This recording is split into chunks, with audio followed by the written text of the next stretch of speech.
Jadi sekarang di video sekarang ini ada lanjutan dari sistem utilitas, yaitu boiler. Boiler ini lanjutan dari bab bahan bakar dan pembakaran ya. Nah, ini kita bagi jadi topik struktur boiler. Struktur boiler, habis itu neraca energinya, baru ke perhitungan kebutuhan udara dari boiler itu kayak gimana. Nah, kita mulai dari struktur boiler dulu kayak gimana. Nah, jadi struktur boiler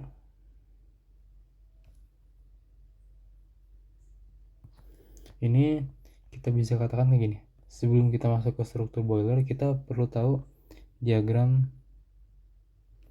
pembangkit listrik ya.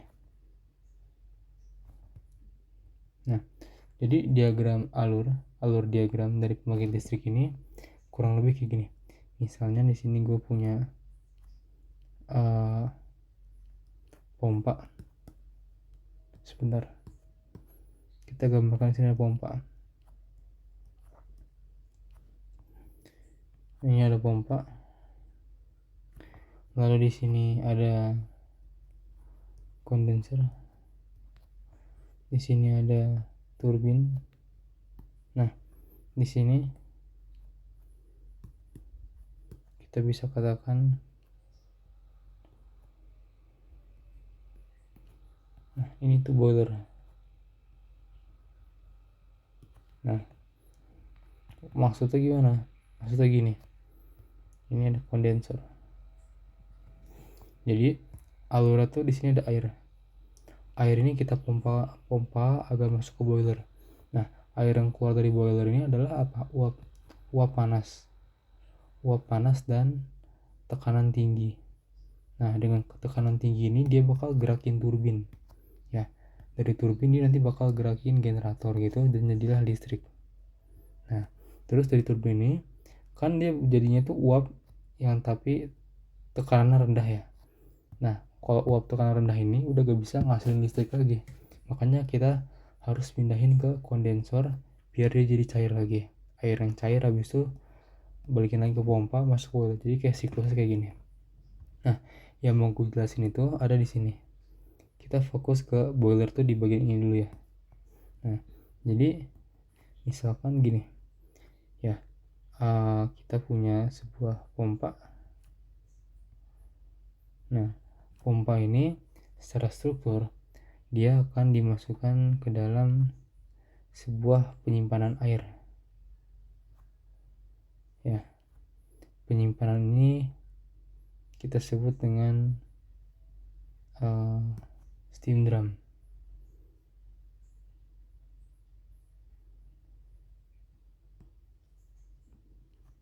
Bentar, ini tuh feed water drum. Ini pompa. Nah, dari sini ini tuh feed water drum tuh isinya tuh kita sebut dengan isi air, tempat penampungan isi air ya.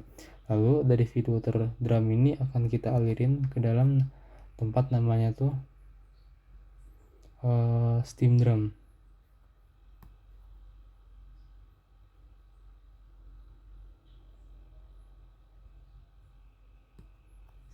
Steam drum. Nah, dari steam drum ini dia bakal turun masuk ke, kita katakan apa ya, nama tempatnya tuh blow down di sini tuh.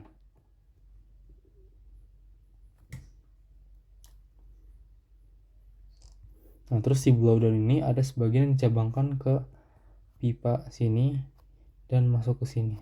Nah, singkat cerita, di sini tuh sebenarnya ada tungku. Isinya tuh api. Ya. Jadi tungku ini si furnace tuh ini tuh bakal ada tempat udara masuk. Dan di sini tuh bakal ada bahan bakar. Nah, kan dia nih mancarin api ya. Ini tuh. Itu. Nah, otomatis di sini tuh bakal ngasilin panas kan. Nah, panas ini bakal dipakai buat uapin air yang lewat ke dalam si tungku atau furnace ini. Makanya yang dari sini kan awal air, terus pas dia lewat ke sini, ke pipa ini pipa namanya, pipa ya, dia bakal jadi fasa uap ya, dan si fasa uap ini bakal ngisi rongga-rongga di sini ya, terus dia bakal naik ke atas, dan singkat cerita dia bakal masuk ke superheater untuk pemanasan maksimal.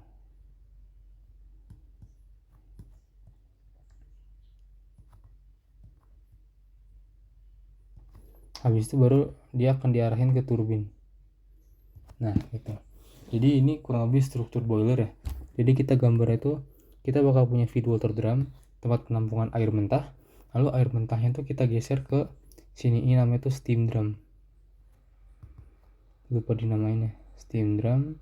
Lalu steam drum itu bakal turun ke bawah, bawa air. Ada sebagian air yang dibuang kalau kelebihan, ada sebagian yang bakal dimasukin ke dalam tungku ya, ke dalam tungku pipa, melalui pipa secara langsung. Nah dari pipa ini dia bakal kena panas dari api yang dibakar di dalam ini, dari udara sama bahan bakar.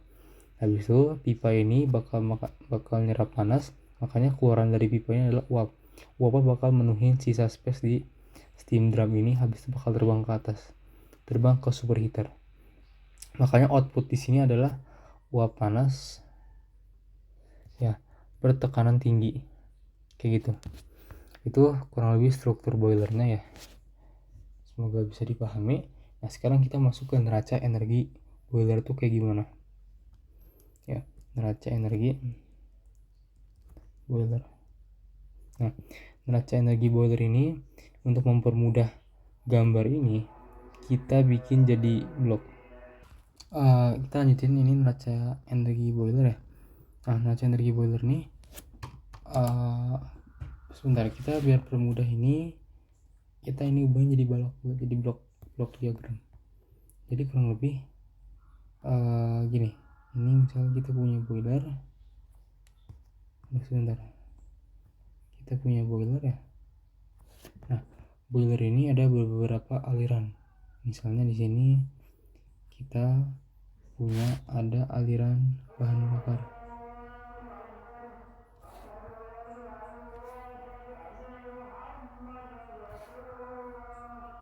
Nah di bahan bakar ini kita bakal punya di sini tuh ada massa dari bahan bakar, mfuel, dan kita punya LHV-nya. Nah lalu bahan bakar nih dia bakal keluar menjadi sebuah gas cerobong atau flue gas.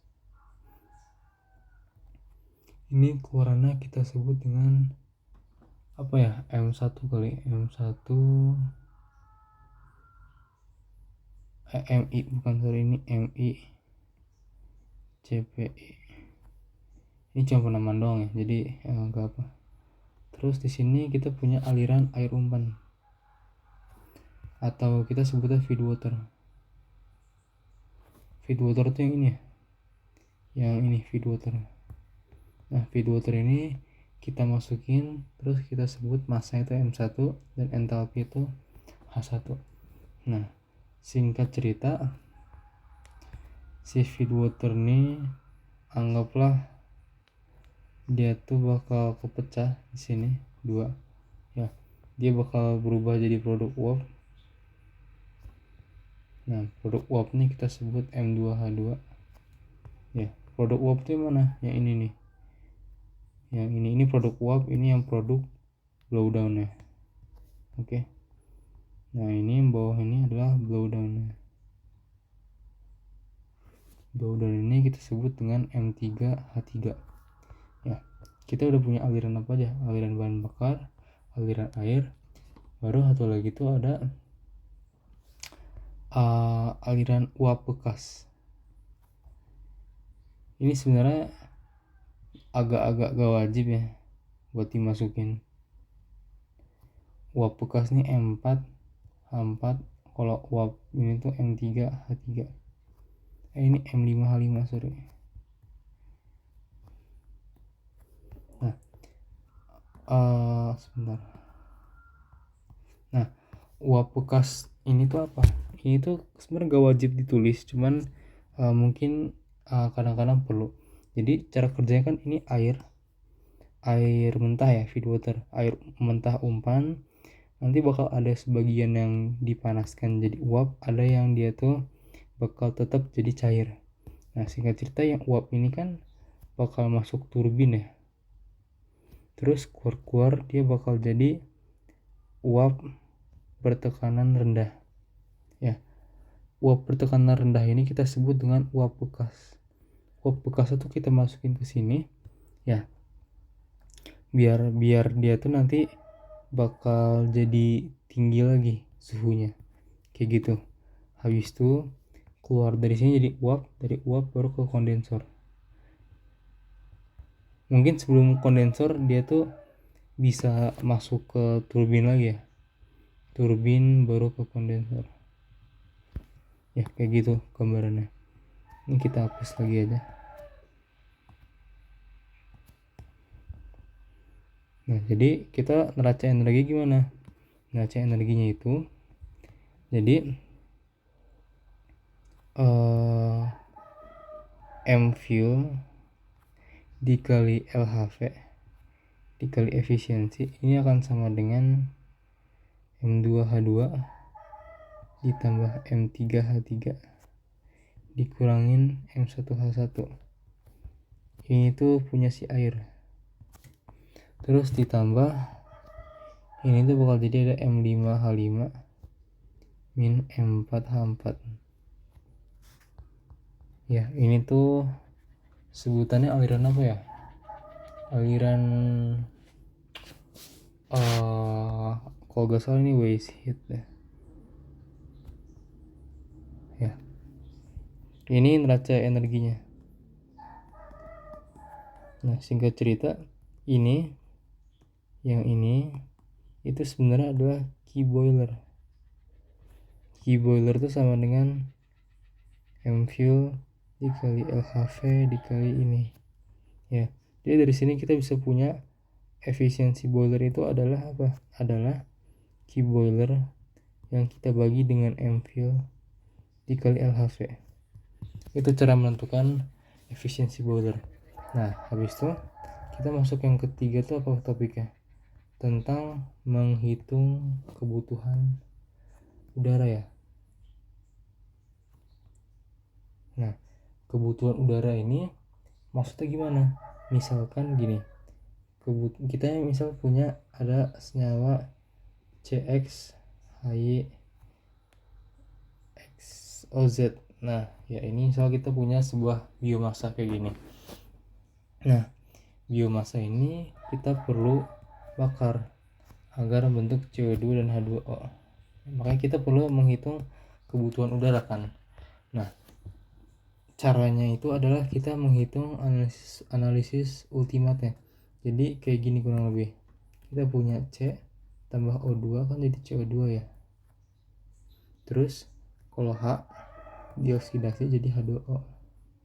Habis itu kalau O dia tuh apa? O ini berarti gini aja, O2 akan menjadi oksigen kayak gitu. Ya. Di sini kita gak masukin S tambah O2 sama N tambah O2 karena di sini bahan bakar kita tuh cuman unsur CHO doang ya. Makanya di sini kita gak masukin yang S sama N. Nah, singkat cerita kita bisa kumpulin nih ini sama ini. Nah, jadi cara kerja hitungan gimana? Misal kita pakai contoh kasusnya kita tahu kalau misal dalam biomasa CHO ini misalkan C nya itu adalah 0,66 ya, terus oksigennya itu 0,23, H nya itu berarti berapa nih? 6623, sisanya berarti 11. Misalnya ini persentase mol.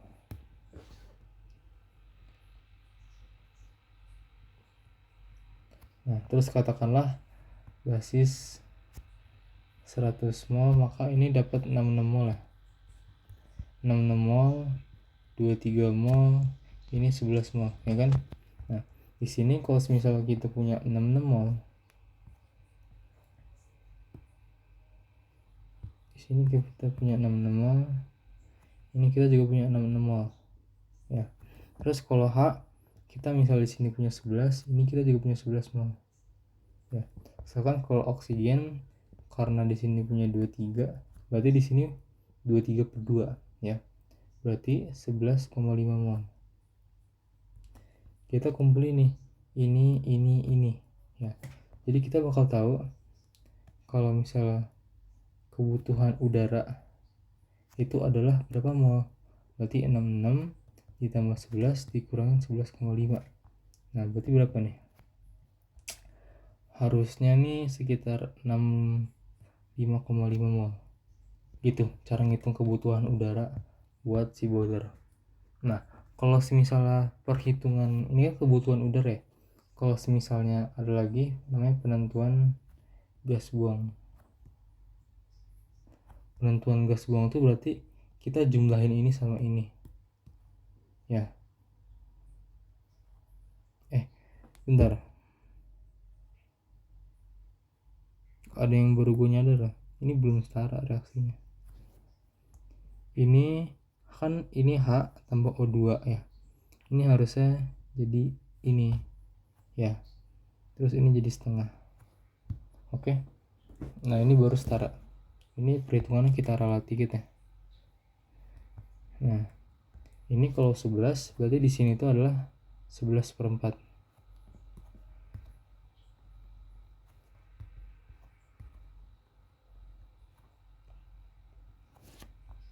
Nah berarti kebutuhan udaranya kita jumlahin aja. Kita punya 66 mol ditambah dengan 11/4 mol dikurangi dengan 11,5 mol. Ini tuh bakal jadi mol kebutuhan udara. Nah kalau misalnya persentase ini berupa massa ya, maka yang dilakukan adalah persentase massa ini kita bagi dengan AR aja, AR si senyawa dan lain-lain kayak gitu ya. Kalau misal kasusnya ini persentase massa bukan persentase fraksi mol. Nah kalau gimana kalau kasus alternatifnya penentuan berapa gas buang, penentuan gas buang. Nah kalau penentuan gas buang ini caranya mirip. Ini kita cuman fokus ke yang gas produksi ini aja ya. Kalau CO2 berarti di sini 1/1, 1/1/1, berarti di sini 66 mol tuh ya. Terus kalau di sini 2 ini 1, berarti ini 11 ya. Berarti penentuan aliran gas buangnya itu total berapa nih? 66 ditambah 11/2 mol kayak gitu. Ini penentuan aliran gas buang, ini penentuan aliran kebutuhan udara. Jadi gue rasa itu aja buat bab dari boiler ini.